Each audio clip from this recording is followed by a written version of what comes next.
बोलिए विष्णु भगवान की जय।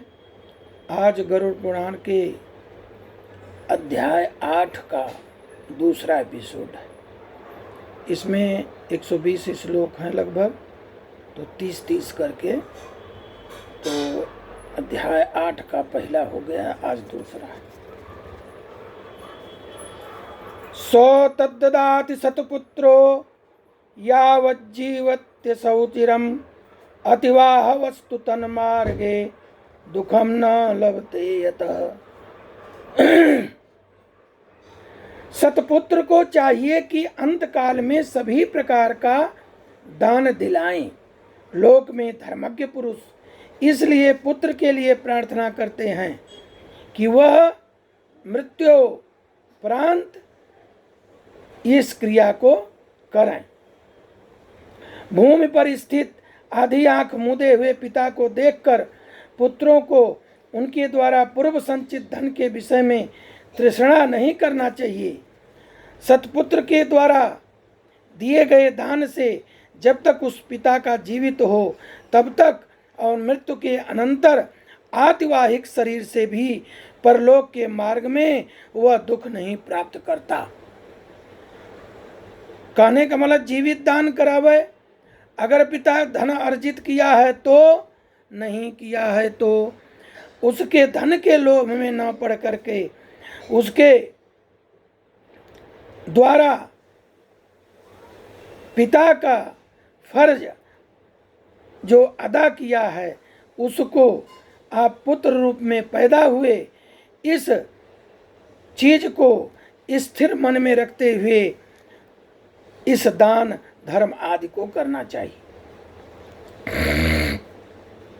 आतुर काल और ग्रहण काल, इन दोनों कालों में दिए गए दान का विशेष महत्व है। इसलिए तिल आदि का अष्टदान जरूर देना चाहिए।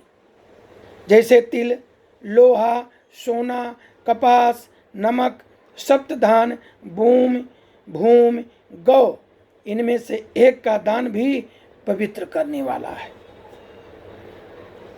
यह अष्टमहादान महापातकों का नाश करने वाला है, अतः अंतकाल में इसे देना जरूर चाहिए। इन दानों का जो उत्तम फल है उसे सुनो।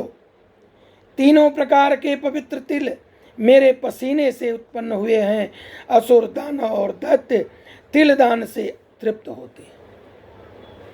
श्वेत, कृष्ण और कपिल वर्ण से तिल का दान वाणी, मन और शरीर के द्वारा किए गए त्रिविध पापों का वह नष्ट करता है।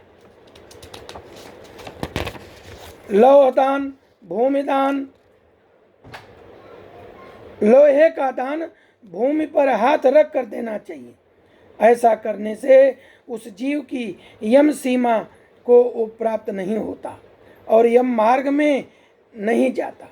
पाप कर्म करने वाले व्यक्तियों का निग्रह करने के लिए जम के हाथ में कुल्हाड़ी, मूसल, दंड, तलवार आदि छुरी शास्त्र के रूप में रहते हैं। जमराज के आयुधों को संतुष्ट करने के लिए लोहे का दान कहा गया है। इसलिए जमलोक में सुख देने वाले लोह दान को करना चाहिए। उरण, श्यामसुंद, श्यामसूत्र, संडामर्क, उदुम्बर, शेषंबल नाम के जम के महादूत लौह दान से सुख प्रदान करने वाले होते हैं। अंतरिक्ष और स्वर्गलोक में निवासी मनुष्य, भूत, प्रेत, देवगण इससे संतुष्ट होते हैं। ब्रह्मा आदि देवता, ऋषिगण धर्मराज के सभासद स्वर्ण दान से संतुष्ट होकर वृद्ध वर प्रदान करने वाले होते हैं। इसलिए प्रेत के उद्धार हेतु स्वर्ण दान करना चाहिए।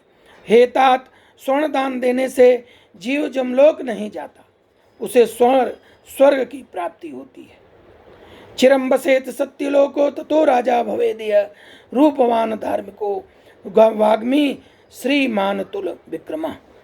बहुत काल तक जीव सत्यलोक में निवास करता है, तदंतर इस लोक में रूपवान, धार्मिक, वाक्पटुक, श्रीमान और अतुल पराक्रमी राजा होता है। कपास का दान देने से जमदूतों से भय नहीं होता, लवण का दान देने से जम से भय नहीं होता। लोहा, नमक, कपास, तिल, स्वर्ण के दान से जमपुरी के निवासी चित्रगुप्त भी प्रसन्न होते हैं।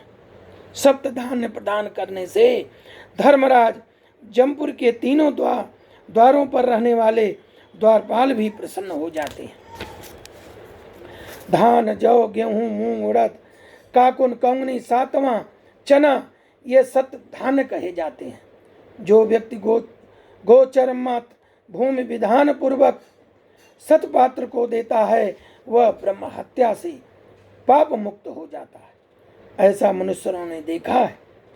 राज्य में किया हुआ अर्थात राज्य संचालन में राजा से होने वाले महापाप न व्रतों से, न तीर्थ से, न वन से, न दान से नष्ट होता है, अपितु केवल भूमि दान से ही वह विलीन होता है। तो जो व्यक्ति ब्राह्मण को धान्य वरु पृथ्वी का दान करता है वह देवताओं और असुरों में पूजित होकर इंद्रलोक को जाता है। तो हे गरुण, अन्य दानों का फल अत्यल्प होता है, किंतु पृथ्वी दान का फल दिन प्रतिदिन बढ़ता जाता है।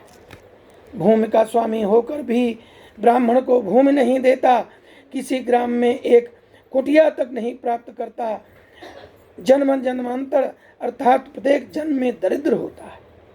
भूमि का स्वामी होने अभिमान में भूमि का दान नहीं करता, तब तक नरक में निवास करता है। जब तक शेषनाग पृथ्वी को धारण करते हैं, इसलिए भूमि के स्वामी को भूमि दान करना चाहिए। अन्य व्यक्तियों के लिए भूमि दान स्थान पर मैंने गोदान का विधान किया है। इसके बाद अंत धेनु का दान करना चाहिए, रुद्र दान देना चाहिए, तदंतर ऋण धेनु देकर मोक्ष धेनु का दान करना चाहिए। हे खग, विशेष विधान पूर्वक वैतरणी धेनु का दान करना चाहिए। दान में दी गई ये गवें मनुष्य को आदि भौतिक, आदि दैविक, आध्यात्मिक तापों से, कायिक, वाचिक, मानसिक पापों से मुक्त करती है।